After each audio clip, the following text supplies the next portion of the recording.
चाहे वो हजारों में हो या लाखों में क्यों न हो, लड़ेंगे हम।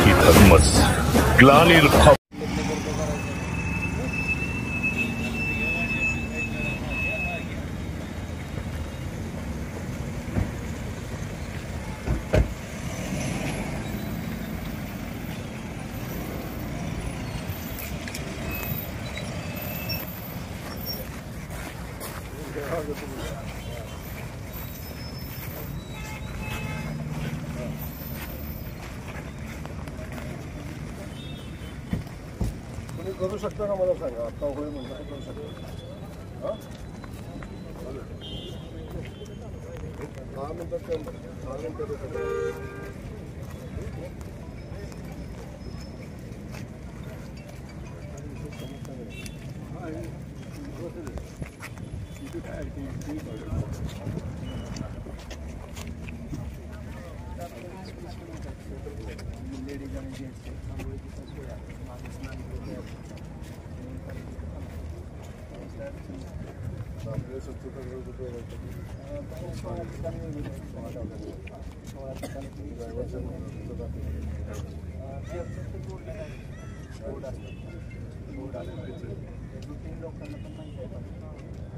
आता जो बोर्ड लावता तो 10-12 फुटाच्या वरती लावायचा कॉमन सूचना बोर्ड आपण या लेवलला लावतो. लोक चालत असताना बोर्ड दिसत नाही, किमान 10-12 फूट असून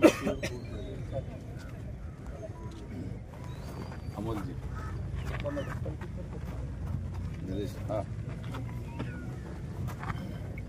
सर, आज तुमचा दौरा आहे, आता तुम्ही सासवडपर्यंत आलेला आहात. एकंदरीत जी विसावा आहे किंवा पालखी तळ आहेत या बाबतीत नेमका आढावा काय आहे किंवा या बाबतीत शासनाच्या दरबारी तुम्ही आता हे सर्व मांडणार आहात, तर एकंदरीत हा जो काय बघितलेला आहे आता तुम्ही जे दौऱ्यामध्ये, तर त्या बाबतीत काय म्हणतो? शासनाच्या दरबारात मांडणार नाही, मी शासन म्हणून आलो. या ठिकाणी गेल्या 2 दिवसापासून मी पालखी तळांची पाहणी करतो.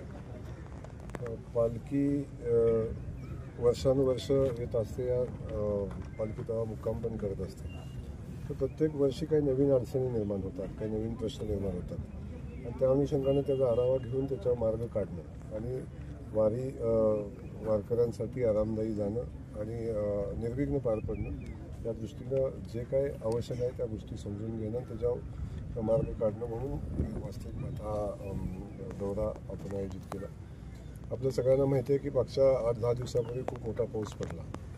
पडलेल्या पावसानंतर अनेक रस्त्यांचे जे पालखीचे पर्यायी मार्ग आहेत त्यांचं नुकसान झालं आहे, काही पालखी तळांचं नुकसान झालं आहे, काही पुलांचं नुकसान झालेलं आहे आणि त्या ठिकाणी आता नेमकं तातडीनं काय केलं पाहिजे याचा आढावा आपण याच्यामध्ये घेतला. अगदी पंढरपूरच्या 65 एकराच्या पालखी तळापासून वाकरीच्या पालखी तळापासून जो देवस्थानकडे जाणारा मार्ग आहे तिथे नॅशनल हायवेचे काही प्रश्न आहेत, रस्ते अपुरे आहेत, त्याचाही विषय आहे. त्या अनुषंगाने मागच्या वेळेस एक रिंगण सोहळा झाला आपला याच्यात, त्यावेळी काय हायवेच्या बॅरिकेटिंगमुळे काही प्रॉब्लेम झाले, गर्दी ओव्हरफ्लो झाली होती, त्या संदर्भात काय निर्णय आपण घेतले. सगळ्यात महत्त्वाचा जो विषय आहे की प्रचंड पावसाची परिस्थिती आजही आपण आजही बघता पाऊस यावर्षी खूप लवकर आला, त्यामुळं लवकर पडलेल्या पावसामुळे वारकऱ्यांची संख्या खूप मोठी वाढेल. वाढलेल्या वारकऱ्यांना तशा सुविधा उपलब्ध होणं आवश्यक आहे, पावसापासून त्याला रक्षण होणं आवश्यक आहे. म्हणून आपण ग्रामविकास खात्याच्या मार्फत जवळजवळ 7.5 लाख स्क्वेअर फुटाचा मंडप हँगरचा जो वॉटरप्रूफ आहे तो आपण पालखी तळाच्या जागोजागी आपण करतो. इथून पंढरपूरपर्यंतचा जो विषय आहे त्यामध्ये किंवा तुकाराम महाराजांची पालख्या छोट्या छोट्या पालख्या त्या ठिकाणी आपण काही मंगल कार्यालय घेतोय की त्या ठिकाणी छोट्या पालख्याच्या येतात, नाशिक मार्ग अहिल्यानगर मार्ग काय येतात, त्यांच्यासाठी आपण वाटेतली सगळी मंगल कार्यालय आपण बुक करतो. त्या ठिकाणी त्यांच्या पावसापासून किंवा बाकी मुक्कामाची सोय त्यांची आपण करतोय. त्यामुळं या अनुषंगानं जे आवश्यक आहे आता याही ठिकाणी मी बघितलं की जेजुरीत आम्ही सांगितलं की एक असा वारकऱ्यांसाठी एक व्यवस्था आपण करू की पाऊस पाण्याची व्यवस्था, झोपायची व्यवस्था काही ठिकाणी होईल, असं एक मंडप करत असताना त्यासोबत त्याच्या सुविधाही आपण करतो. त्या ठिकाणी महिलांसाठी शौचालय हा एक मोठा निर्णय आपण चालू वर्षी घेतो. महिलांसाठी शौचालय असतात पण त्यासोबत आंघोळीची व्यवस्था करण्यासाठी महिलांचं स्नानगृह आपण खूप मोठ्या संख्येने टेंडर काढले. प्रत्येक पालखी तळावर महिलांची वेगळे स्नानगृह असतील असंही नियोजन यावर्षी आपण केले. मागं व्हायचं पण ते खूप छोट्या प्रमाणावर व्हायचं, आता खूप आपण व्यापक प्रमाणावर आपण तेव्हाही निर्णय घेतलेला आहे. त्यामुळं अख्खा पालखी सोहळा आनंदमय उत्साहाने साजरा व्हावा म्हणून ज्या उपाययोजना करायच्या त्याची माहिती घेतोय. सुदैवानं हा पालखी तळ जिथं आहे तिथं खूप मोठ्या समस्या नाही आहे, तिथं नगरपालिका तर आहेच आहे, पण वर्षानुवर्ष या पालखीचा विकास झालेला आहे, त्यामुळे तेवढ्या समस्या नाहीत. पण अनेक पालखी तळ आहे तिथं पाणी साठते आज आणि प्रॉब्लेम होतात, त्याचं निराकरण करणं हा विषय आहे. आपण उल्लेख केला होता की शौचालयाच्या सोयीसुविधा नाही आहे. तसं जर पाहिलं गेलं तर पालखी महामार्गावरती टोल नाका उभं राहिलं आहे, पण त्या पालखी महामार्गावरती पुणे ते पंढरपूर एकही शौचालय नाही आहे. म्हणजे पालखी व्यतिरिक्त सुद्धा जे काही वाहनांची वर्ग आहे त्या पालखी महामार्गावरती आहे त्यासाठीचं एकही शौचालय नाही आहे. मग त्याचा उपयोग इतर वेळी वाहन चालकांना, प्रवाशांना आणि नंतर पालखी सोहळ्यामध्ये पालखीतील वारकऱ्यांना होणार नाही का? त्या बाबतीत कसलंच काही केलं जात नाही.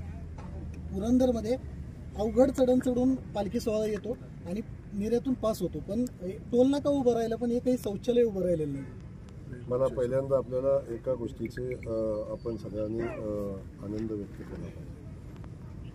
जो पालखी मार्ग आपण पाहताय त्याच्याबद्दल कौतुक आपण सगळ्यांनी वास्तविक केलं पाहिजे. त्याच्यातल्या उणीव आपण दाखवतो, परंतु एवढा मोठा पालखी मार्ग जो इतिहासात कधी घडलं नव्हतं असं काम आदरणीय मोदीजींच्या नेतृत्वाखाली नितीन गडकरी साहेब असतील, फडणवीस साहेब यांच्या शासनानं केला.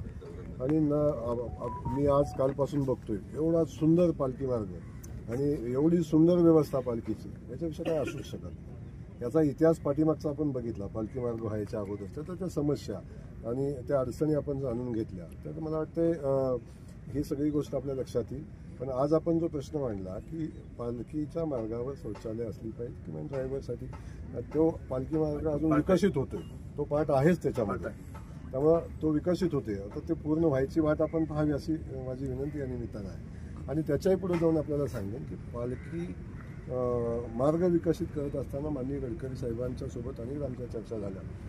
पालखीचे हे स्थळ आहेत, आपली पालखी मुक्कामचे ठिकाण आहे, त्या सगळी ठिकाणं विकसित करण्याचा संकल्प त्यांचा आहे. भविष्यात आता जमिनीचं कुठली जमीन कुणाची, कुठली जमीन कुणाची ह्या थोडेसे विषय आहेत, त्यातून मार्ग निघाला तर मला वाटतं भविष्यात ही पालखी स्थळं जी आहेत ती विकसित या निमित्तानं होतील. मला या निमित्तानं पुन्हा एकदा सांगेन की मी गडकरी साहेबांना आणि आदरणीय मोदीजींना मनापासून धन्यवाद देईन की त्यांच्या कालखंडामध्ये त्यांच्या दूरदृष्टीनं हा विठुरायाचा पालखीचा मार्ग, ज्ञानोबारायाची पालखी असंख्य पालख्यातून जातात आणि जो वारकरी त्याच्यातून जो आनंद घेतात नवीन पालखी मार्गाचा, त्या सगळ्या शुभेच्छा त्या मोदीजींच्या सोबत गडकरींच्या सोबत राहतील. नीरापासून ते पिसुर्टीपर्यंत अद्यापही दुहेरीच रस्ता आहे आणि बाह्य वळण तिथून गेले. आता नवीन काय नियोजन त्याच्या संदर्भात आहे? पालखी तर त्याच मार्गे जाणार. आपण बघितलं असेल ज्या शहरातल्या काही विषय आहेत आपल्या रस्त्याचे आहेत, आता आपण बघितलं त्यावेळी आपण बघितलं असेल की तिथल्या स्थानिक लोकांनी प्रचंड विरोध केला,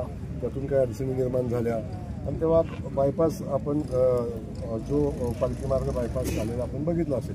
परंतु आपण पालखी रूढी, प्रथा, परंपरा आणि अशी ज्या गोष्टी असतात त्यावेळी पालखी मार्ग बदलणं शक्यतो आपण करत नाही, किंवा पालखीवाले विश्वस्त जे आहेत पालखीचे ते त्या मार्गाला आग्रही असतात की आमचा ठिकाण बदलू नका, आमचा मार्ग बदलू नका, जे पिढ्या चालू राहिले ते चालू राहू द्या.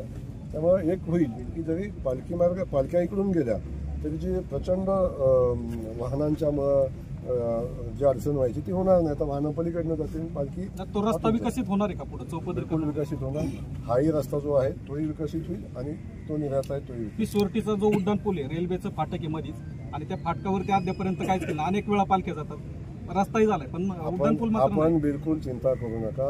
उड्डाण पुलाचं काम प्रस्तावित आहे, उड्डाण पूल पण होईल आणि आपल्याला अपेक्षित असणारा सगळा पालखी मार्ग उभा राहील.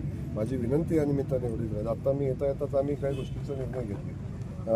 वेल्हाच्या पालखी स्थळापासून जो वाहनाच्या पालखी स्थळापासून जो वाहनांचा मार्ग, वाहनं मधल्या बायपासनं निघायला जातात, तो जो मार्ग आहे तो मार्ग आपण तातडीनं करण्याच्या सूचना दिल्या आणि त्यासाठी 2 कोटी रुपयाचा निधी आपण आजच जाहीर केलेला आहे. आणि त्याच्यासोबत तो मार्ग जो वाहनं जातात तो वाल्याच्या पालखीपासून, आणि आपण जो निराचा विषय आहे, ज्या ठिकाणी पालखीचा विसावा आहे, ज्या ठिकाणी पालखी हँडओव्हर होते, तो जो विसावा आहे तो अख्खा कॉन्क्रीट करून 1.25 कोटी रुपयाचं कॉन्क्रीट आपण आजच मंजूर केलेलं आहे. येत असताना ज्या अडचणी, मी मुख्यमंत्री महोदयांना या निमित्तानं धन्यवाद देईन त्यांच्या सूचना क्लिअर आहेत की आता रोज पालखी स्थळाचे पाहणी करणं आणि मुरुम टाकणं आणि डागडुजी करणं हा विषय आता निकाली निघाला पाहिजे. स्थायी समाधान करा. त्यामुळं याचा कायमचं स्थायी समाधान काढण्याच्या दृष्टीने आपण प्रयत्न करतोय आणि त्यातून पालखी मार्ग आणि पालखीची जी ठिकाणं विसावे हे सगळेच अद्ययावत करण्याचं काम होतं. वाल्ह्यामध्ये अद्यापर्यंतही पावसाळ्याचे दिवस कुठलाही निवारा कायमस्वरूपीचा नाही. वाल्ह्यामध्ये पालखीचा आपण बघितलं, इथं जरी आपण निवारा घालायला लागलो पालखीवाले घालून देतात का? नाही. त्यांच्या रूढी परंपरा आहे. आपण निवारा करत त्या ठिकाणी होत. पण आज मी तुम्हाला सांगेन की ज्या पालखी स्थळ ज्या ज्या ठिकाणी आहेत त्या ठिकाणी वारकऱ्यांच्यासाठी आपण मोठी व्यवस्था आपण करतोय. वॉटरप्रूफचे हँगर, मोठे हँगर आपण टाकतोय. त्यातून 5,000 10,000 लोकांना त्या ठिकाणी थांबता येईल.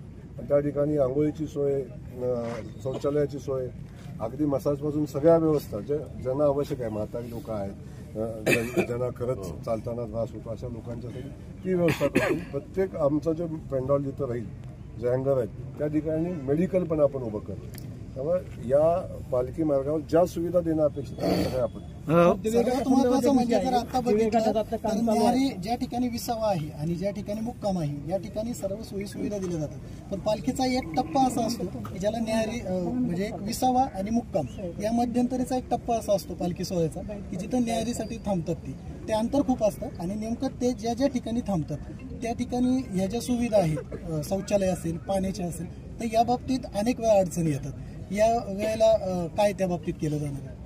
आपण एक गोष्ट समजून घेतली पाहिजे की या सगळ्या प्रवासामध्ये जेवढं पॉसिबल आहे तेवढं सगळं करतो आपण. यावर्षी अडचण आलेली पुढच्या वर्षी येऊ नये असा प्रयत्न करतो. पुढच्या वर्षी नवीन काहीतरी अडचण येत असते, ती अडचण पुन्हा येऊ नये म्हणून आपण प्रयत्न करतो. एक सांगताना मी आता एक छोटी गोष्ट आपल्याला सांगतो. आपण जे शौचालयाचा विषय घेतला, आपण जे बोलला शौचालय विकत घेतलं तर कितीला मिळतं? 15,000, 16,000, 17,000, 18,000. एका शौचालयाचं भाडं पालिकेला आपण किती देतो? 45,000. कारण ते एका ठिकाणी ठेवत नाही, आपण शिफ्ट करत जातो. त्याला दिवसाचं भाडं असा हिशोबानं आपण, त्यावेळी शासन कधीही पालखीला किती खर्च येतो याचा विचार करत नाही. लोकांना सुविधा देणं हे महत्त्वाचं आहे आणि त्या अनुषंगाने आपण सगळ्या सुविधा देतो आणि ज्या ज्या ठिकाणी आवश्यक आहे त्या ठिकाणी सगळ्या सुविधा उपलब्ध होतील याबाबतीत निश्चित. सर पालखी दिवे घाटासंदर्भात दरवर्षी पालखीच्या स्वागताला हजारो लोक दिवे घाटामध्ये बसतात आणि यंदा आता काम चाललेलं आहे घाटाचं बऱ्यापैकी आणि लोक घाटामध्ये जाणार, त्यामुळे सुरक्षेच्या दृष्टीने काही उपाययोजना. आणि दुसरी गोष्ट बॅरिकेटिंग वगैरे काय आहे का? कारण काम चालू आहे वारकरी. आता हा विषय तसा गंभीर आहे. दिवे घाटातून हडपसरपर्यंत रस्त्याचा विषय तसा गंभीर आहे. रस्त्याचं कामही चालू आहे, परंतु प्रशासनाला क्लिअर सूचना दिलेल्या आहेत. त्याच्यासोबत आपण बैठक झाली, हायवे अथॉरिटीबरोबर बैठक झालेली आहे. कॉन्ट्रॅक्टर कोण आहे त्यांना घेऊन आपण प्रशासन आपण बसलोय आणि क्लिअर सूचना दिलेल्या आहेत. आता जी नवीन कामं आहे ती बिलकुल आपण स्टॉप करा. बॅरिकेटिंग तो आपण जो संरक्षण वारकऱ्यांसाठी जो त्याचं काम बऱ्यापैकी चालू आहे ते काम आपण पूर्णत्वाला नेऊ आणि रस्ता ज्या ठिकाणी आहे तिथं थांबून किमान पालखीला जाण्यासाठी जो व्यवस्थित मार्ग करायला लागेल तो आता आपण करायला सांगितलेला आहे. आणि मग पालखी संपल्यावर पुन्हा ते काम पुन्हा नव्यानं चालू करा. पण आत्ता आपण ती व्यवस्था लावलेली आहे. हा मार्ग क्लीन आणि नीट करण्याच्या सूचना दिलेल्या आहेत. घाटात पुन्हा संरक्षणासाठी जे लागेल, बॅरिकेटिंगपासून जे करायला लागेल ते करायच्या सूचना दिलेल्या आहेत. आपण आत्ता जरी गेलो तर काम चालू आहे. काही ठिकाणी बॅरिकेटिंग झालं. सर ज्या ठिकाणी विसावा घेते पालखी, ज्या ठिकाणी न्याहारीसाठी थांबते, कुठेही जी गावं आहेत त्या ग्रामपंचायतींना शासनामार्फत अनुदानाच्या बाबतीत काही यावेळेला निर्णय घेतला जाणार? नक्की अनुदान ज्या ज्या ठिकाणी पालखी थांबते, जिथं विसावा घेते, जिथं मुक्काम करते, तिथं ग्रामपंचायतीला अनुदान देण्याची भूमिका सरकारने घेतलेली आहे. न्याहारीच्या संदर्भातला विषय आज माझ्यासमोर आलेला आहे. आजपर्यंत कोणी तो विषय माझ्यासमोर आणला नव्हता. जर तशी आवश्यकता भासली, तशा काही ग्रामपंचायती येत असतील आणि त्यांना खर्चाची गरज असेल तर त्याचा विचार आपण नक्की करू. त्याची माहिती मागू आपण आणि द्यायला लागलं तर नक्की देऊ. कारण काय, ग्रामविकास खातं सुदैवानं माझ्याकडे असल्यामुळे या सगळे निर्णय घ्यायला सोपं आपल्याला जाते. त्यामुळे काय अडचण येणार नाही. मी सांगितलं की चालू वर्षी ग्रामविकास खात्याच्या माध्यमातून एकही अडचण राहू नये अशा पद्धतीची व्यवस्था आपण करतो. सर नवीन पाहिजे म्हणून जर आहे आता वारीच्या अगोदर अधिकृत उद्घाटन होईल. आपण आज वारीच्या पालखीच्या पाणी संदर्भात आलोय. याचा संलग्न प्रश्न आपण बोलू. त्याच्यावर मी उद्या येतो. सर भाविकांची संख्या मोठ्या प्रमाणात असते वारीमध्ये. आळंदी ते पंढरपूर पिण्याच्या पाण्याची व्यवस्था काय करण्यात आलेली? आळंदी ते पंढरपूर पाण्याची सगळी व्यवस्था आहे. जवळजवळ 300 टँकर 250 टँकर आपण इथे याही गावात आपण 200 टँकरची व्यवस्था करतो पाणी असलं तरी. त्यामुळं आणि त्या ठिकाणी ज्या ज्या ठिकाणी शेवटी स्वयंसेवी संस्था आहेत, शासन आहे, आता आम्ही काही ठिकाणी आम्ही पण व्यवस्था उभ्या करतो. सगळ्या ठिकाणी पाण्याची व्यवस्था आपण करतोय आणि टँकर तुम्हाला माहिती आहे आपण जवळजवळ 200 टँकरच्या आसपास सोबत आपण पाण्याची व्यवस्था करतो. पालखी मार्ग जो झाला त्या पालखी मार्गाला गडकरी साहेब असतील, फडणवीस साहेब असतील किंवा जे सार्वजनिक बांधकाम मंत्री असतील त्यांचं कशा प्रकारे तुम्ही पालखी मार्ग बघितल्यानंतर स्वागत करा? मी मनापासून पालखी मार्गाच्या साठी गडकरी साहेबांचं अभिनंदन करेन, मोदीजींचं तर करेनच करेन, आदरणीय मुख्यमंत्री मोदयांचं करेन. पण एक लक्षात घ्या, मी व्यक्तिगत अभिनंदन करण्यापेक्षा अख्खे वारकरी अख्खा या भागातला प्रत्येक सामान्य माणूस त्यांचं अभिनंदन करतोय की अशा पद्धतीचा पालखी मार्ग अस्तित्वात आला. हे याच्यापेक्षा दुसरं काय सर्वोत्कृष्ट काम असू शकत.